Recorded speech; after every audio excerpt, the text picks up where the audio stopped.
Hello friends, good evening. आज एक बहुत शानदार वीडियो लेके आया हूँ आपके लिए। बहुत यूजफुल होने वाला है उन लोगों के लिए जो 12th पास कर चुके हैं और ग्रेजुएशन कर रहे हैं। पता है ये जो नॉर्मली कुछ लोग जो मान लो मेडिकल की पढ़ाई नहीं कर रहे हैं, सिंपली ग्रेजुएशन कर रहे हैं। जैसे कोई बीए कर रहा है, बीकॉम कर रहा है, बीएससी कर रहा है, या 4 साल का बीए बीएड का कोर्स कर रहा है, बीएससी बीएड का कोर्स कर रहा है, या बीसीए या बीबीए ऐसा कोर्स कर रहा है जिसमें उसको इतना ज्यादा स्टडी करने का जरूरत नहीं है, उसके पास खूब सारा फ्री टाइम है। तो मैं कह रहा हूं आप अपने इस फ्री टाइम को अपने अनुसार बुना सकते हो। मैंने अपने लाइफ में यही किया था, क्योंकि मैंने सिंपल बीए किया था। तो बीए में जो सिलेबस होता है उसको किस वजह से किया वो मैं बाद में बताऊंगा कभी, है ना। जैसे फर्स्ट ईयर में तो मैंने खूब पढ़ा, बीए का सिलेबस इतना पढ़ा। वैसे मैं शुरू से ही टॉप टॉप स्टूडेंट था। 12th में भी डिस्ट्रिक्ट लेवल पे टॉप रैंकिंग्स में से एक थी। तो सेकंड थर्ड रैंक थी। तो अब क्या करना है, फिर भी इतना पढ़ने के बाद जब मेरी rank first BA first year में मार्क्स नहीं आए, तो फिर मैंने सोचा कि मैंने क्यों पढ़ा इतना। मैंने सिंपल सिलेबस पढ़ा था और कुछ नहीं पढ़ा। डिप्रेस भी होता, लेकिन अपने आप को कहीं से अच्छी एडवाइस मिली, वो मैं बाद में शेयर करूंगा कैसे मिली, कहाँ से मिली, किसने गाइड किया।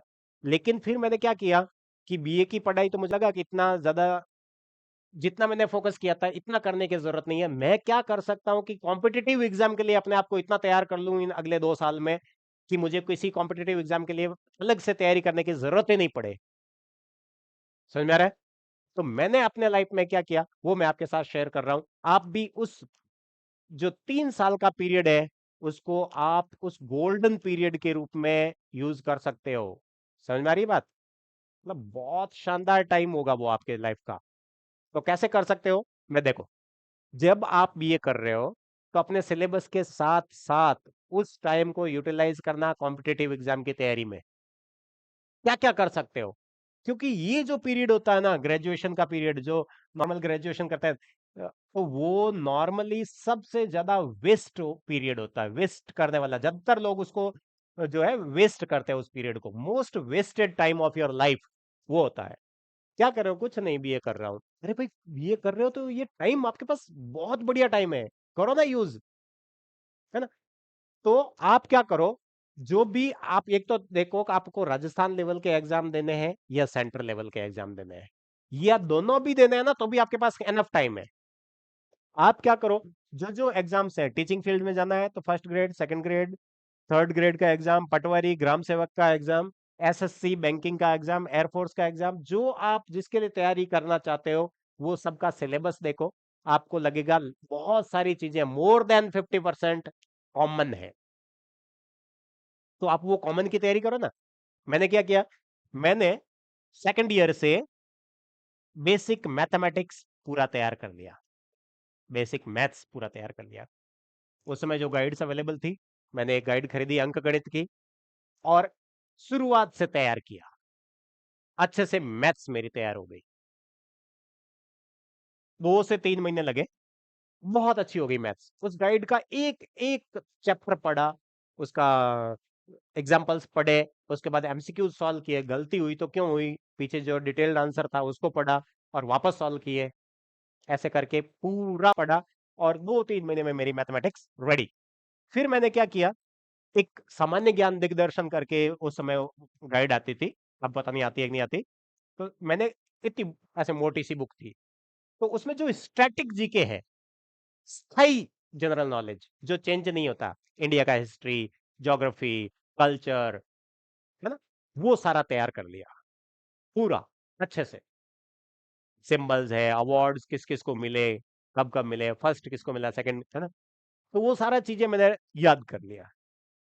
उसके बाद एक मैंने गाइड खरीदी थी इंडियन कॉन्स्टिट्यूशन की, भारतीय संविधान।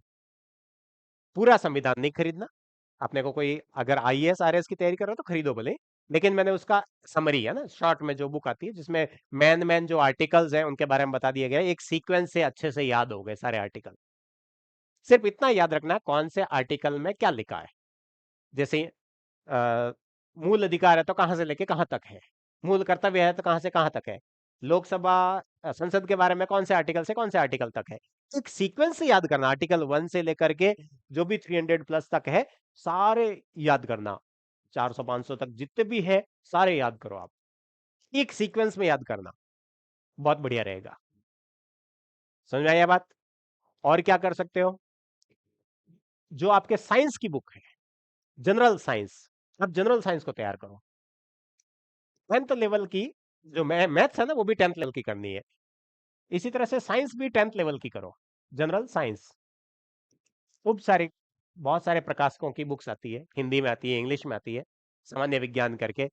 अच्छे से तैयार करो, एक एक चैप्टर को तैयार करो, उसका थ्योरी पढ़ो, एमसीक्यूज मत पढ़ो, थ्योरी पढ़ो। उसके बाद एमसीक्यूज की तैयारी करना, पहले थ्योरी पढ़ो। मैंने सारा बीएम के दौरान सब चैप्टर का थ्योरी ही पढ़ा, बाद में उनको सॉल्व किया एमसीक्यूज। थ्योरी आपका अच्छे से तैयार हो जाए, फिर मैंने जनरल इंग्लिश को तैयार किया,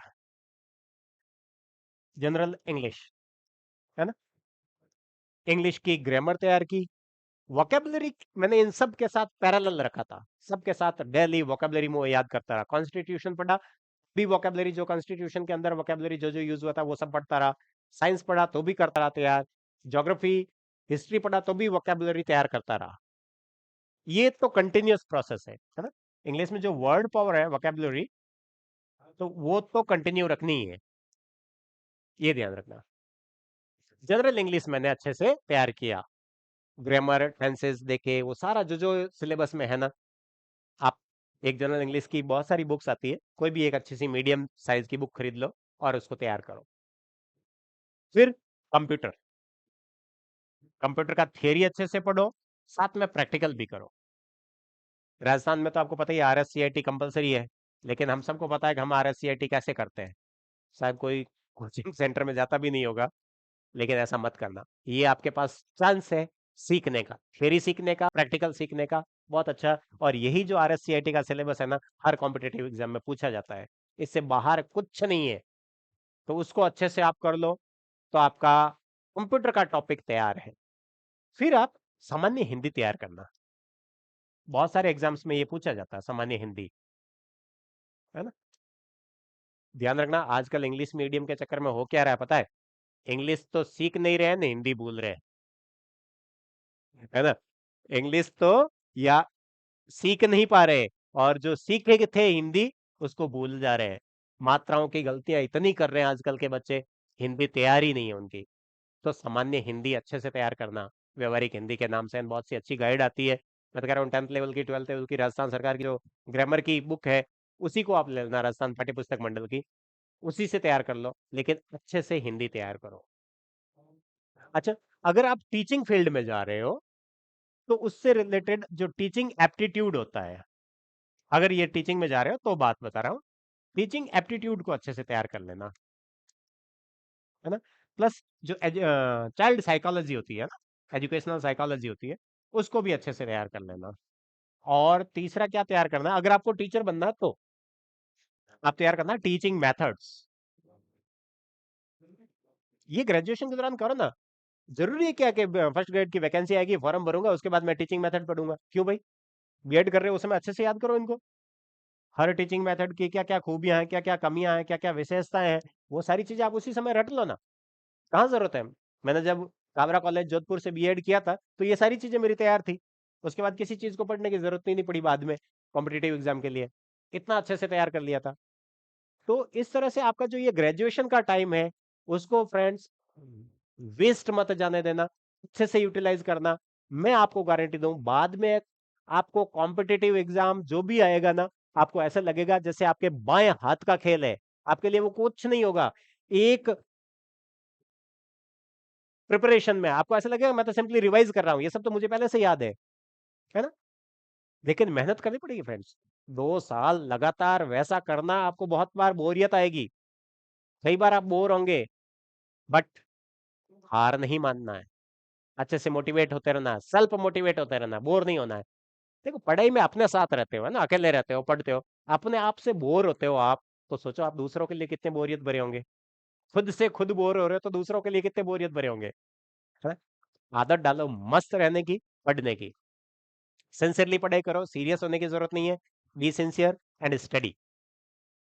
आपका काम पढ़ाई है, ये आपका प्रोफेशन है, ये समझ लो। आप अगर आदत डालोगे ना मेहनत की, तो कॉम्पिटिटिव एग्जाम में सक्सेसफुल हो या नहीं हो, लाइफ में मेहनत की आदत बन जाएगी, और वो जो मेहनत की आदत है ना, सफलता को घसीट कर आपके पास लाएगी। ये ध्यान रखना। तो पढ़ाई में मेहनत की आदत डालो, ये आपके बहुत काम आने वाली है। ओके। तो कैसा लगा आपको? जरूर से आप कमेंट करके बताइएगा। आपको कोई और क्वेरी हो तो भी आप कमेंट कर सकते हो, बता सकते हो, पूछ सकते हो। किसी चीज के बारे में और जानना है तो जरूर से बताएं। और आपने इंग्लिश, जनरल इंग्लिश का सिलेबस भी अपने चैनल पर पढ़ा है और कुछ अपलोड हो रहा है अभी भी। आप अगर सीखना चाहें तो चैनल पे वो वीडियोस भी देख सकते हैं। ठीक है। तो ऐसे ही वीडियोस और आते रहेंगे। मिलेंगे नए वीडियो के साथ। तब तक के लिए